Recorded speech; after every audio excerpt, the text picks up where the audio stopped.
Al-Qaeda and ISIL and groups like it are desperate for legitimacy. They try to portray themselves as religious leaders, holy warriors in defense of Islam. And we are not at war with Islam. We are at war with people who have perverted Islam. I'd like to thank you, Mr. President, for embracing our enemies and snubbing our allies. The most effective strategy against a resurgence of Islam may be the oldest of all, and evangelizing Christianity. I wish our military leaders would listen to me. I wish President Obama would listen to me, because we can solve this war right now. It's time for Radical Truth with Tony Gurley. How does that saying go? Those who don't study history are destined to repeat it? Well, folks, I think it's better to study history so that you can expose it when it is repeating itself. And that's what we are seeing around us right now. History repeating itself. Folks, this episode 27 is building on 24, 25, and 26. Hopefully you watched all of those, and this is just giving you more information and giving you more examples of history repeating itself. If you did not see those, I recommend that you go back and do that. Episode 24 and 25, a two-part series called Life During an Islamic Takeover, talking about the highly informative, jaw-dropping book by Cheri Berens called Life During an Islamic Takeover. First part of the title, an American woman living in Egypt. And she gives you a day-by-day diary account of what happened during the Arab Spring. And folks, in 24, 25, and 26, and in this episode, hopefully this is the last one that I need to do, which is kind of part 4 of this topic. But folks, history is continuing to repeat itself, and you need to be aware of that. So 24, 25 was a 2-part series. Watch those. Watch 26, BLM, Islamists, and Red-Green Revolutions. That focused more on the last year and a half specifically, whereas 24 and 25 talked about the last 10 years and current events as well. But 26 was more on the last year and a half specifically. And now, folks, episode 27, which we are in right now, we are going to be talking about what is happening around us. And not surprisingly, this is talked about in Cheri's book as well. So again, get a copy, An American Woman Living in Egypt, Life During an Islamic Takeover. Folks, we're going to be looking at news stories that came out over the last year that many people never saw. But if you know about those news stories, you will realize that what you're seeing right now around the time of the election, or I should say post-election right now, or at least after election day, because right now they are still counting the votes. What is going to happen? Well, we'll talk about that as well.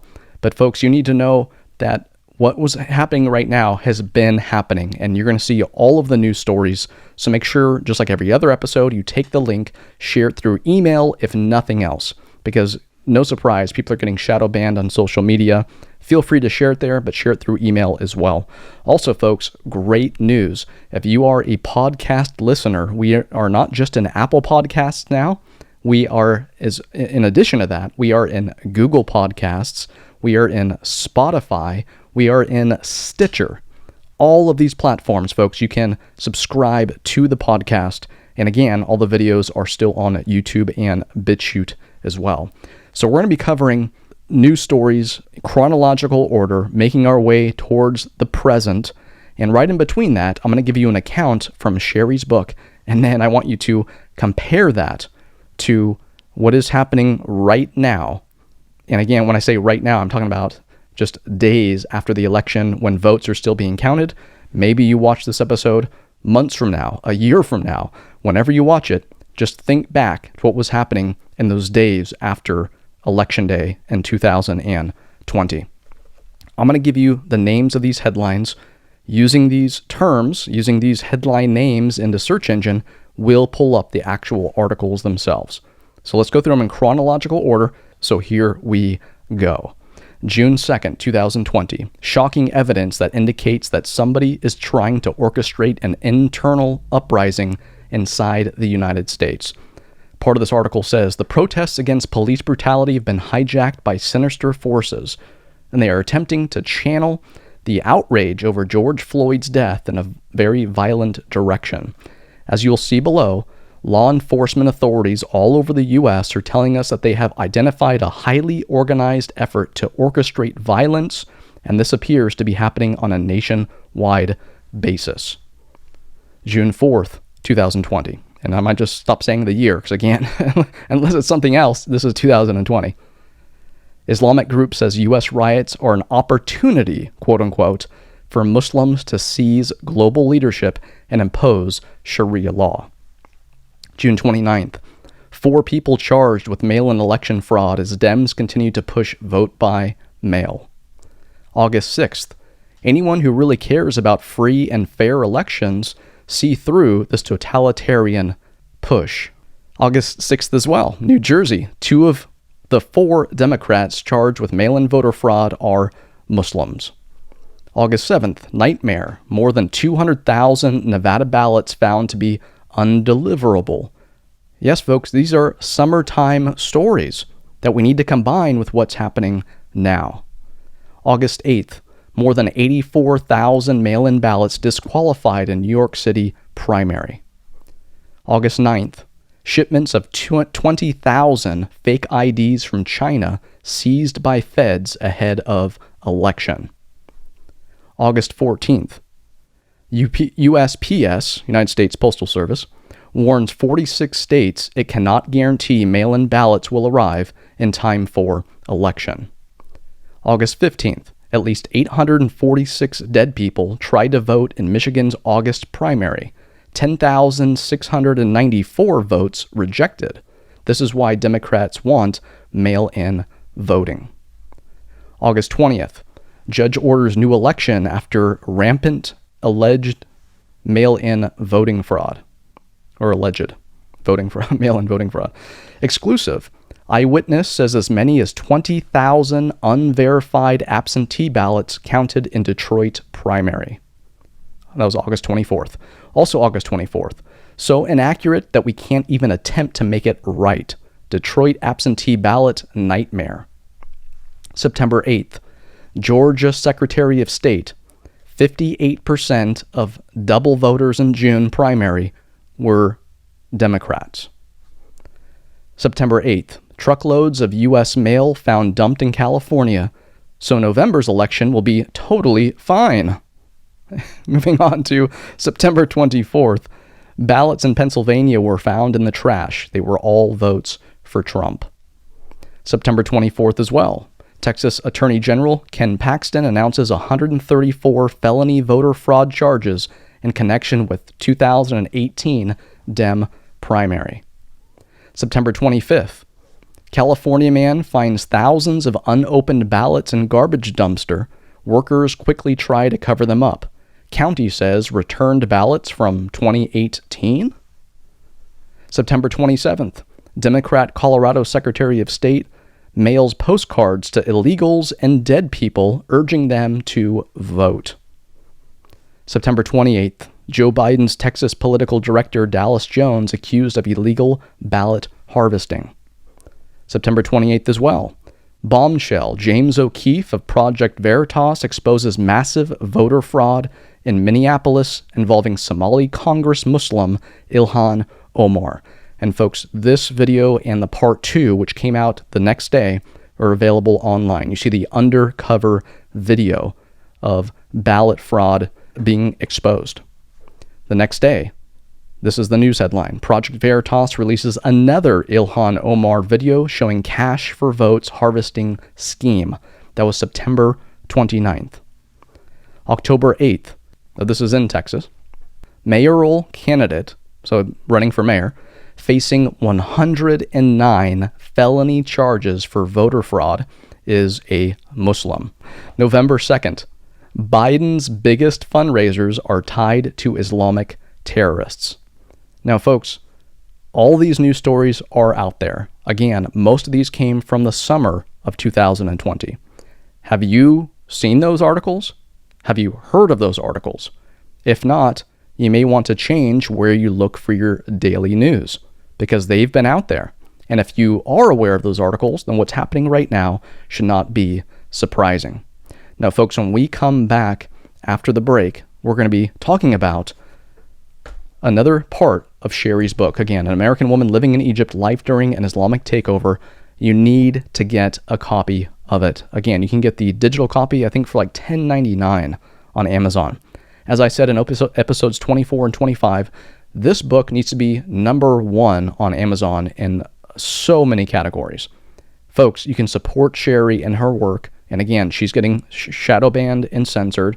And no surprise when you read the content in this book.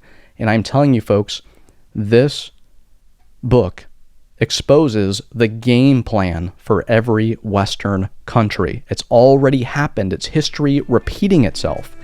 And when we come back after the break, we're going to be talking about a free election or a fraud election in reference to what happened during the Arab Spring. And then after that, we are going to read some news stories that just came out recently, and we'll contemplate the similarities between what happened less than 10 years ago, what happened in the summer of 2020, and what is happening now. Radical Truth Media presents Understanding Islam, now available on a 5-DVD set and resource disc. 20 hours of apologetics training covering Introduction to Apologetics to Islam, the Christian and the Great Commission, Islam 101, Basic Beliefs and Practices, Christianity and Islam's Theological Differences, Jihad and Muhammad, the authority of the Bible versus the Quran, Women under Islam, Answering Objections, Sharing the Gospel with Muslims, Do's and Don'ts of Muslim Evangelism. This is one of the very best so far, especially in the way the material is organized, the relevance, and the clear presentation of the Islamic worldview and mindset. Radical Truth presents Understanding Islam, featuring Joe Cheri, founder of Radical Truth. For more information, visit www.radicaltruth.net. Want to give your church an introduction to Islam to know why Muslims do what they do? Want to let them know why the God of Islam is not the true God of the Bible? Want to give them some tips on reaching Muslims with the gospel? A new, highly visual sermon presentation is now available for churches everywhere. What is Islam? Who is Allah? And what is the Christian response will help educate and equip your church to engage their Muslim neighbors, co-workers, and classmates with the gospel of the Lord Jesus Christ. To inquire about booking your event, email info@radicaltruth.net.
Radical Truth is available to help your church, group, or organization. Whether it's evangelism, apologetics, or Islam, we're available for church sermons, individual talks, weekend seminars, and in-depth training courses. Educate and equip your church with high-quality visual sermon presentations such as What is Islam? Who is Allah?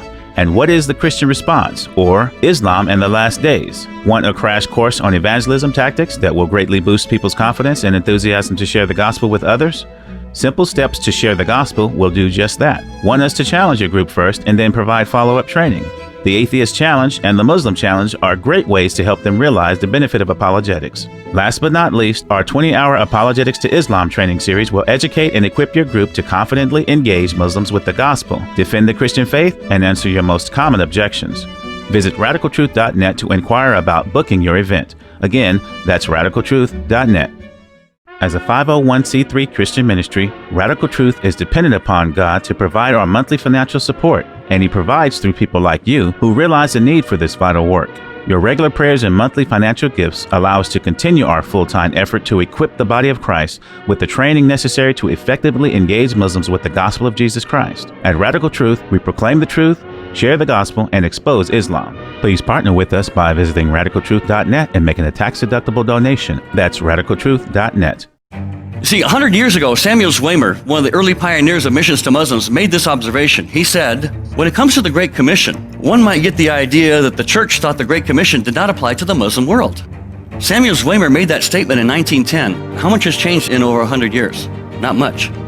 We've not invested a lot of time, a lot of energy, a lot of resources into sending missionaries into the Muslim world. Statistics today show that there's about one Christian missionary for every 400,000 Muslims worldwide. We're the only ones that can bring them the message that will set them free. This is Radical Truth with Tony Gurley. Before the break, we talked about news stories of what happened here in America in the summer of 2020. As I mentioned as well, folks, this episode 27 that we're in is piggybacking on 26, and 26 was piggybacking on 24 and 25, which was a two-part series called Life During an Islamic Takeover. Folks, you need to study history, and I'm not referring to history centuries ago. I mean, that's great too, but folks, you need to learn what happened in the last decade in Egypt and realize many similarities that we're seeing in America. Folks, Satan isn't very creative. He doesn't have the creative capabilities that God has. You know, just a old lie twisted in a new way to come up with a new man-made religion or a new theological cult. He is the father of lies. And folks, all you need to do is study history, compare it to now. And if you want to know the game plan, the what should you do list of things, that was in episode 25 when I read the What Can We Do part of the conclusion in this book, which is found nowhere online. So again, folks, go and watch 24, 25, and 26, and this 27 should hopefully be the last necessary, I am really hoping, the last necessary episode on this topic. We'll see, time will tell. But folks, if you have the book, turn to page 79 and 80. This is what I'm going to be reading to you. Again, this happened in Egypt less than 10 years ago. Word for word from Cheri Berens. There were eyewitness testimonies, video, photos, TV coverage, and other evidence attesting to the fact that Egypt's first democratically elected, quote-unquote, president was not freely nor fairly elected, as Western media continuously stated. Two female neighbors of mine came home after an attempt to vote. Their clothes were torn, they were dirtied from falling after being shoved to the ground several times, and one's face was already beginning to swell and get colorful. They never voted. Many women shared similar experiences on Twitter and Facebook. Bearded men wearing the short white galabeya were allowed into voting stations, but clean-shaven men wearing Western clothing were not allowed in at some voting stations. They were chased away by bearded men with clubs. After hours of allowing only bearded men in, some voting stations closed early. Working men do not go vote until after work, hence why voting stations do not close until 11 p.m. Shop owners especially do not vote until after they close their shops, which is usually around 10 p.m. Many men were prevented from voting by this scam of closing voting stations early after the bearded men had voted. Men in cars with megaphones drove through the Christian villages saying if Christians came out of their homes to vote, they'd be killed. A very conservative estimate was made that approximately 30% of the poor in the southern villages were paid to vote for Morsi. When interviewed, many villagers openly admitted that they had been paid to vote for Morsi. In many villages where there's a high illiteracy, people were handed ballots that were already marked for Morsi. The voting took place on June 16 and 17. We all watched results coming in on live TV. Ahmed Shafiq was winning and was well ahead right to the very end. On the night of the last voting day, several news stations announced that Shafiq had won. The few remaining voting stations that hadn't reported their final results were smaller communities and trivial in number. But suddenly, it was announced that the winner would not be officially, quote-unquote, announced until June 24th, a full week away. We could understand waiting until the next day, but an entire week? During the first few days of waiting came reports that Obama was having talks with Brotherhood leaders and SCAF. For days, media and other reports came in stating that a deal was being made. During those days, before either candidate had been declared winner, the Muslim Brotherhood began bussing in enormous numbers of people from the countryside, and they filled Tahrir with a massive, violent crowd. Then came announcements made several times a day. Men in cars with bullhorns drove through the streets of Cairo, saying that all of Cairo would be burned unless Morsi is declared the winner. As the following days progressed without news of who won, the threats of violence grew. If Shafiq won, they announced there would be mass killings. By this time, several hundreds of official complaints against the Muslim Brotherhood had been officially filed with the Supreme Court judges for various types of ballot rigging, violence, and bribing with large sums of money. It was verified that there were 456 different types of voting violations.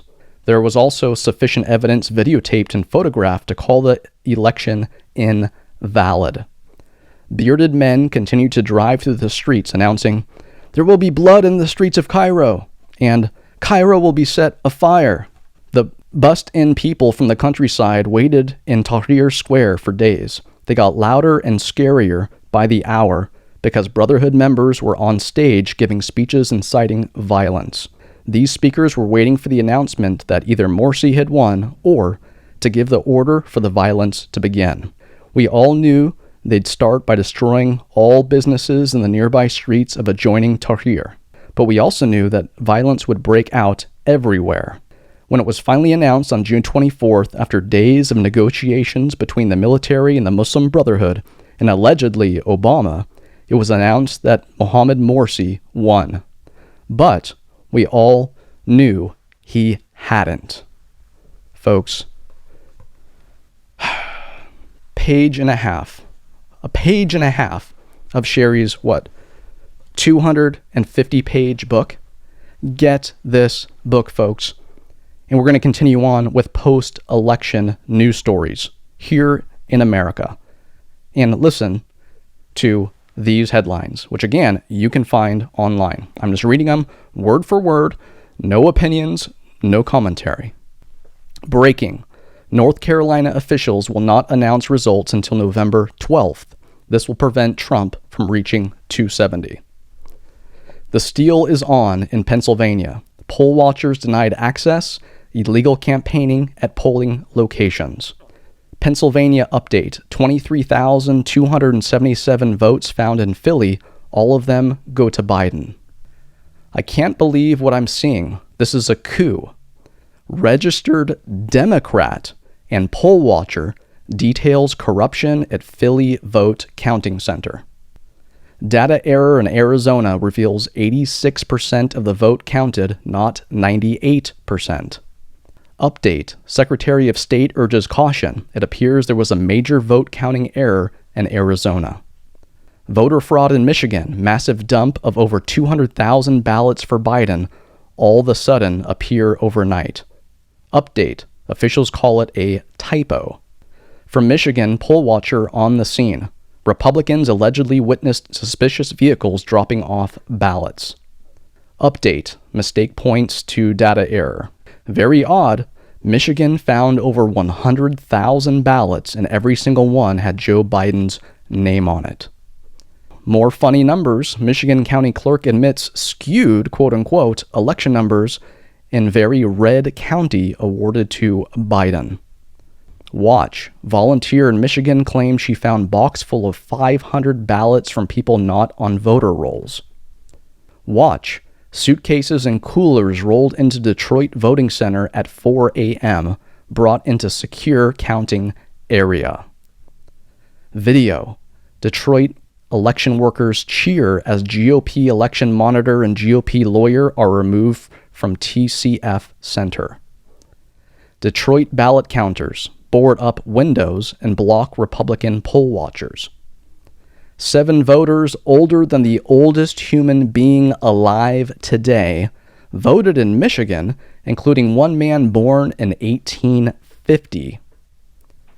Breaking. Project Veritas. Michigan, United States Postal Service whistleblower details directive from superiors to backdate late mail-in ballots as received November 3rd so they are accepted.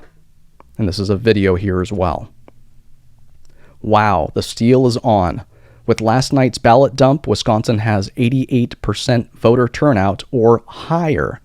That's either an impossible new record or it is horse doo-doo. That's what we'll say. It's a family-friendly show. So yeah, or it's horse doo-doo.